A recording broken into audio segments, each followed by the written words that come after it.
So, hi, I'm Justin. I don't have a bio slide. I don't have anything out there. And this isn't going to be a super elite, cool talk. It's just, I got really bored one day and started playing around. So, that's about it. Yeah, you all can read, I'm hoping. It's good enough. Just a quick plug, because y'all let me up here. Secure West Virginia, formerly HackerCon, is occurring in November in Charleston, West Virginia.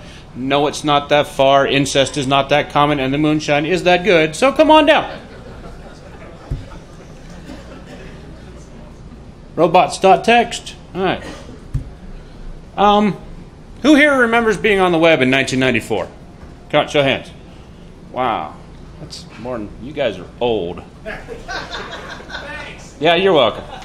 So, the Robots.txt standard was created by, not going to pronounce this name, Mr. Coaster, I'm assuming, because he was goaded into developing something to prevent web crawlers from destroying websites.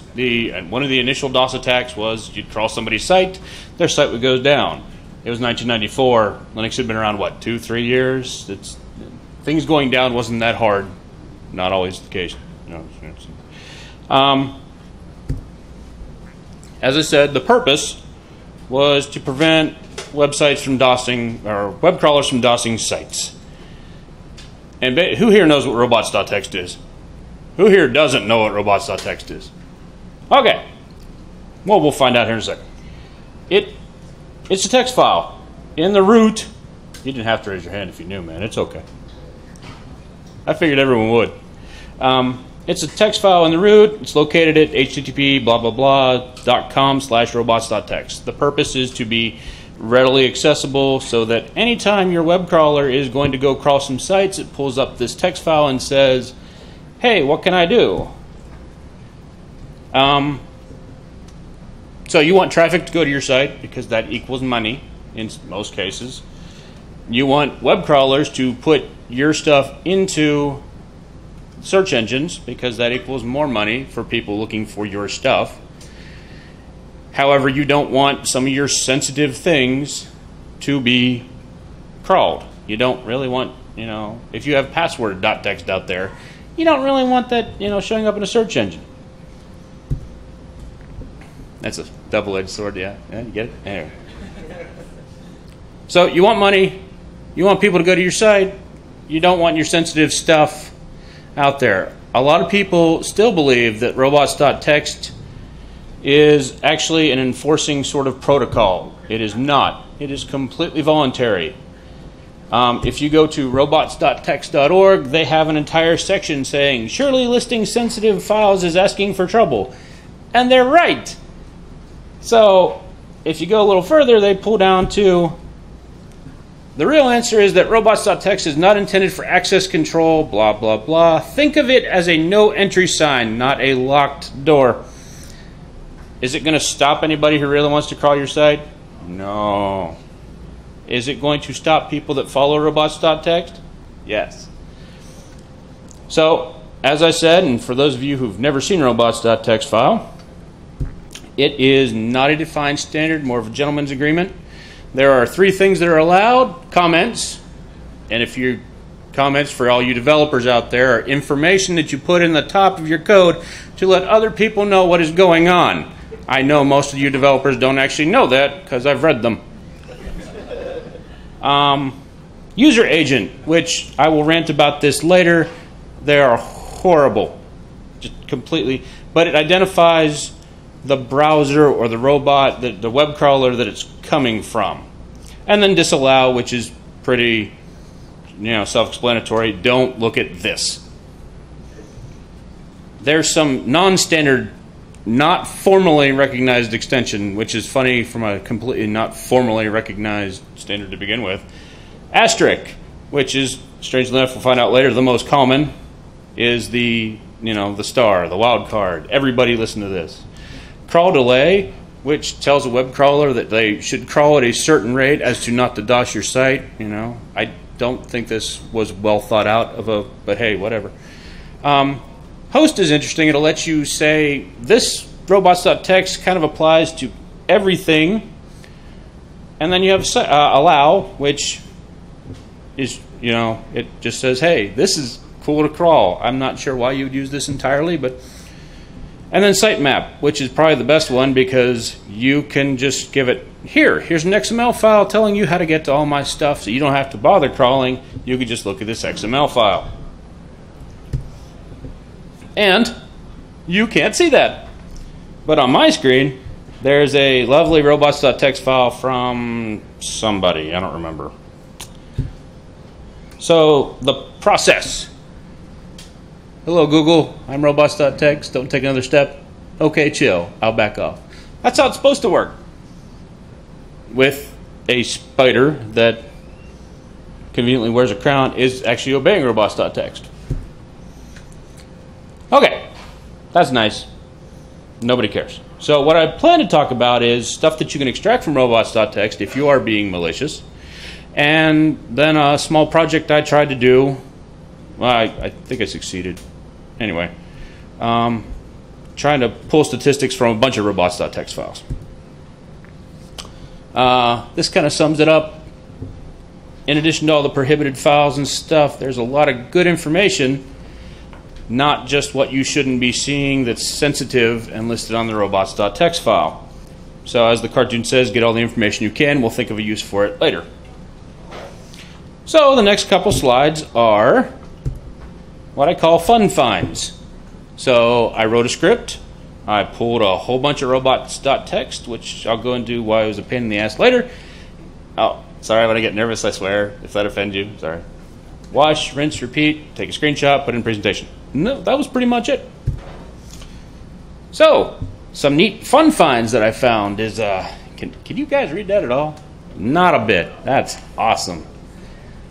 Well, at the top it says content management systems and site builders, and you're just, yeah, Borneo. As I said, I pulled these from a lot of random ones. vTiger, Site Studio, they're very popular, listed right there, right in the comments. So that's good. And now you know some content management systems that they may or may not have used last when this was updated, which if you look at the date, if you could see it on the bottom, says June 11th or November 17th, 2006. Also, a lot of these sites haven't been updated in a very, very, very long time. So, what else? Infrastructure. Some of you can read some of that, hopefully, but the top one is complaining about how Git repositories are boring. If I'm attacking web stuff, I don't think your Git repository is going to be boring to me. Just a hint. The highlighted one on the right there, the little control M, does anybody know what that's going to tell me? Nobody? Not that that's a Windows control character? Maybe what system they use to create this file. Yep. Yeah, probably a Windows shop, and that they edited that file with because that's what shows up in Linux, not my Mac, because it's not. It shows up in Linux when you try and edit a Windows file. And the bottom says, do not edit settings in file manually. They are managed automatically and will be overwritten when autoconfig runs. For more information about autoconfig, refer to the Oracle eBusiness Suite setup guide. So I wonder what they're doing. I don't know. And this is an entire slide of Joomla, which you can't see either. Wow. Yeah, I'm really knocking all these pictures out of the park, which is kind of, I could see them. If y'all want to huddle around up here, I mean, it's probably not going to work too great. But all right, what else? Oh, yes. I guess for privacy's sake, it's good you can't see that. But the very top one says, I pulled from redcross.com. If anybody works for the Red Cross, you may want to check your robots.txt file, because it had JM requested and then a date, and then JM requested and EK, all these initials of people who I'm assuming work there and didn't just submit anonymous requests. And the bottom one says, changed by Liren. I don't know who Liren was, and I Googled it, and it turns out to be a name and not so much a product. So I'm going to stick with that's a human. But they kind of did comments right, at least. They put their name in there so you know who to go pester in case later in the future. Some more fun stuff. It's not all bad. You get Isaac Asimov references from robot. The 3 laws of robotics. Does anybody know what I'm talking about? Okay, thank you. And then there's a little robot ASCII art guy that somebody stuck in the Etsy.com, Robots.com. My second personal favorite here is bitching. There is a lot of complaining. The top one says, which you can't read, is Yahoo bot is evil. I have no opinions either way. The next one says, this technically isn't valid since for some godforsaken reason sitemap paths must be absolute and not relative. Whoa, okay. That guy's got an axe grind. If he put his name next to it, maybe we could work him social engineering-wise, because he's obviously unhappy. The bottom says, notice, if you would like to crawl LinkedIn, that's where I got this from, by the way, please email whitelistcrawl@linkedin.com to apply for whitelisting. I did not email that. I still pulled the robots.txt file, and they have a very deep misunderstanding of robots.txt, which we will get into later. However, my personal favorite is from Pinterest, and even though you can't see this, Pinterest is hiring, and specifically the SEO team is hiring, and they gave an email address, SEOdev@Pinterest.com. Don't bother, I emailed them saying, okay, did you actually get anybody to do this? And it just bounced back, nothing. Guess there goes that career opportunity. Okay. So, I was really bored sitting watching Netflix. Actually, I think my daughter was watching Netflix, and so I was super uninterested. And I thought, and I was watching during the day at work while I was totally working, and whoever says anything else is lying, a B-Sides Columbus on robots.txt and some of the stuff I just showed you. I didn't steal his material, I got my own, thank you. And then I said, well, if you pull 1 or 2 here at a time, what happens if you pull 1,000? So I wrote a script, which, thanks to the magic of television, you're not going to be able to see. And if you really want it, I can send it to you. Just an Nmap script. Just query port 80. In Nmap, there's a feature, -I capital R, that says random IP addresses. I do not know why that feature is in there, but it will go out and query random IP addresses. I pulled that into something greppable. I then applied grep and awk to see if anything was open. And then I used wget to go get the robots.txt file. This, in my mind, sounded like a great time. I set it initially to 1,000, thinking, my gosh, the robots.txt files are going to come flooding in. Turns out no. I ran into issues, lots of issues. A lot of blank files were pulled because some of you people set up, and I'm blaming you specifically, websites that return 200s even though there should be a 404. Oh, I hate you people. And I'm going to get to some examples later. There were also a lot of 404s, but that's fine because wget said, I don't need to pull that. And a lot of them, even though if it's a 200, it still was an error page or something. Some of you just returned whatever you had as your index. Oh, he obviously meant this instead of that specific thing he requested. We'll give it to him. So I jumped it up from 1,000 to 10,000, thinking, surely I'm going to get thousands of these things. Now, I don't know what's going on. Maybe the -ir command just is not as random and cool as I thought. Maybe I should have expanded to 443 as well. Whatever, I'm not that bright. So, fun fact, when you use wget, it actually maintains the file date that it was created. Fun fact, if you do anything to like edit or touch those, that original date just goes away and you can't get it back.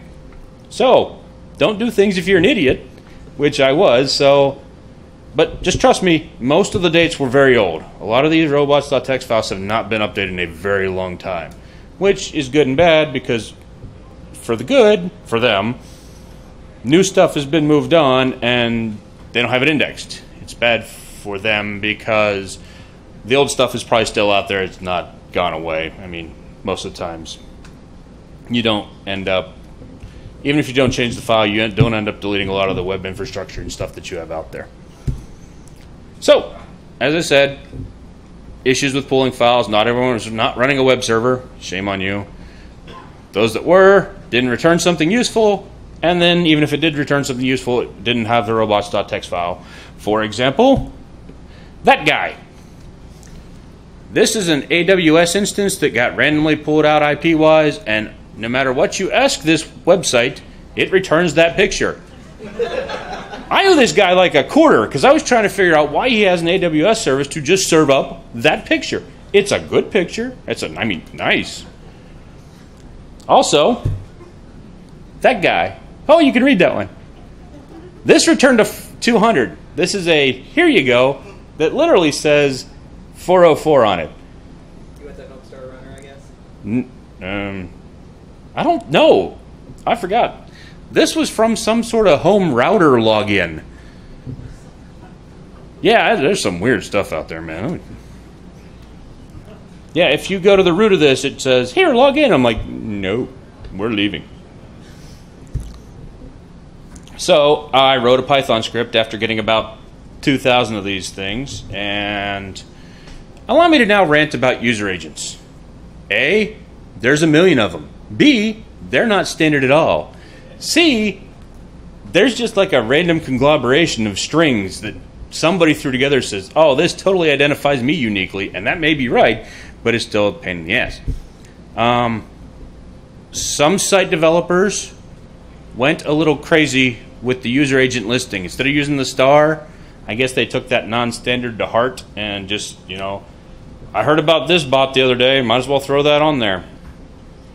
I didn't care about the allows or the sitemaps. I didn't look at the comments for the Python scripting, which is horrible and tiny, and I'm glad you can't read that because it's literally just a bunch of parsing, and it made me feel bad as a programmer. So what did I come up with? And Todd, you'll be happy it's only 14 minutes and 21 seconds in. The most popular user agent was star, non-standard but still popular, followed by Google.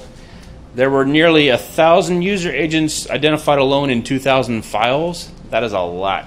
People just went nuts. A lot of versioning issues, a lot of Mozilla for some strange reason. I don't know. These are, as I said, these are very hard to work with, and I could show you examples, apparently not on the screen, but,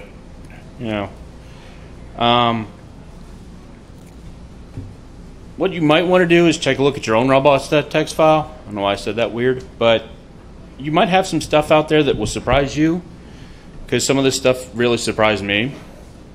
And when you're just surfing the web, you might want to change your user agent, because I don't know if this is still true, but a certain answers site used to vary the results depending on user agent so that it was Googleable, but then when you get there, they wanted you to pay for it, and if you just changed your user agent to that Google search, not telling you to do that, I'm just saying that's what happened. So here's a lovely chart showing star and then Googlebot, then Slurp, then Bingbot. I don't know who came up with some of the names of these, but there are a lot of them. But I didn't care about that. User agent sucked. Disallow. I thought I would have a gold mine of like, everyone's hiding this certain directory. We should totally be looking for this certain directory. Okay, everyone's hiding / which means disallow everything. That is not as fun as it looks. I took a look at the results two different ways. Case sensitive, because the web is, and in this regard. And WP admin was the most popular, which makes sense because setting up a WordPress install isn't exactly hard. Maybe not secure, but not hard. Followed by admin. I can understand that totally. What I found weird was when I took case and sensitivity out of it, analytics followed by departments became, and I have a chart because a presentation without a chart is just completely worthless. Showing / and then analytics, department, shopping, and this is, as you can see, because they're all uppercase, case insensitive. Yes, I just put them all to upper. I wasn't fancy or anything. And then here's the exact same data set with case insensitive.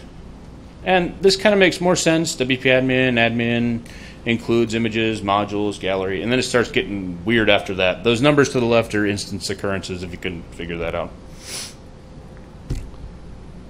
So then I said to myself, this is fun and all. What if you just went out and, as unscientifically as possible, started pulling out different types? So I said, let's look at some social media sites, some news sites, commercial, search engines, banks, colleges, porn sites, colleges, entertainment. This was not scientific. I just said, what banks do I know?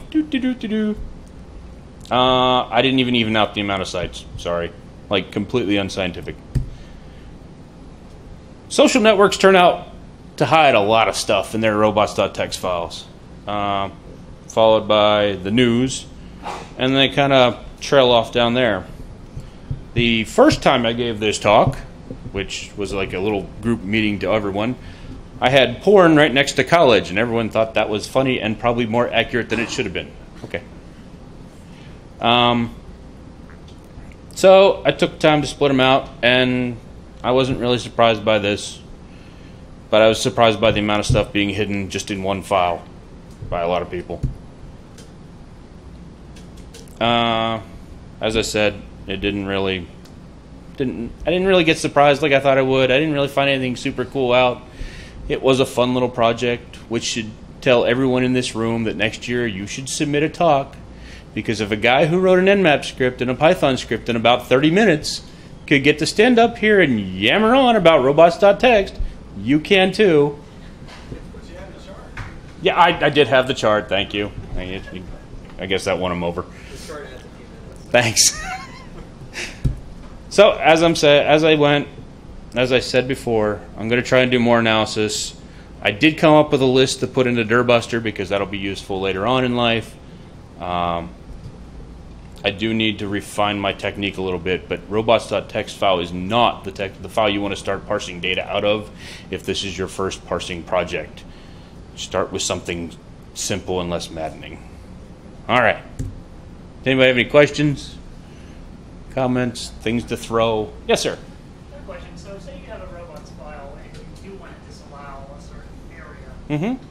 What's the best way, like how should you arrange this so that you don't tell an attacker or give them some sort of information where they can potentially hope to hijack your admin site? The best answer I can give you is don't put it on the web. And if it has to be there, kind of, I don't want to say bury it, but maybe give it a non-standard name, something. Lock it down permissions-wise so that it's either protected by something. I don't want to say like basic auth, but even doing that is going to slow them down a little bit.